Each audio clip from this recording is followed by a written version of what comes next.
تمہاری زندگی کی کتاب اس لیے بند ہو گئی ہے کیونکہ اللہ چاہتا ہے کہ تم اس کو خود کھولو۔ جسے تم تاخیر سمجھ رہے ہو نا، وہ دراصل دعا کا موقع ہے۔ پھر اٹھاؤ ہاتھ اور نصیب بدل دو۔ اگر تہجد میں کوئی خاص بات نہ ہوتی تو اللہ یوں تہجد پڑھنے والوں کے لیے پہلے آسمان پر آتا، صرف یہ پوچھنے کے لیے کہ انہیں کیا چاہیے۔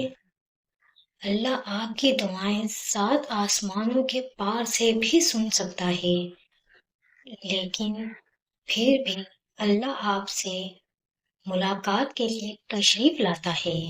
جسے اللہ نے تہجد کو باقی نمازوں سے جدا رکھا ہے، ویسے ہی اس نے تہجد پڑھنے والوں کو سب سے خاص رکھا ہے، اور ان کے لیے ایسے معجزے ہیں جو کسی کے لیے نہیں۔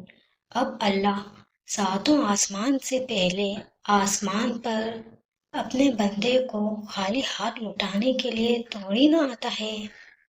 تو اگر درد رات بھر سونے نہیں دیتا تو جان لو کہ وہ منتظر ہے تمہارا ابھی بھی۔ اس کو انتظار ہے تمہاری دعاؤں کا۔ مانگ لو، ابھی بھی کچھ نہیں بگڑا، ابھی بھی وہ سب ہو سکتا ہے جو تم چاہتے ہو، ابھی بھی وہ سب مل سکتا ہے جو تم مانگتے ہو، ابھی بھی قبولیت کی ایک گھڑی باقی ہے، ابھی بھی تہجد کا پلڑا مقدر پر بھاری ہے۔ مطمئن ہو جاؤ، کیونکہ اب تمہیں تمہارے صبر کا انعام بہت جلد ملنے والا ہے۔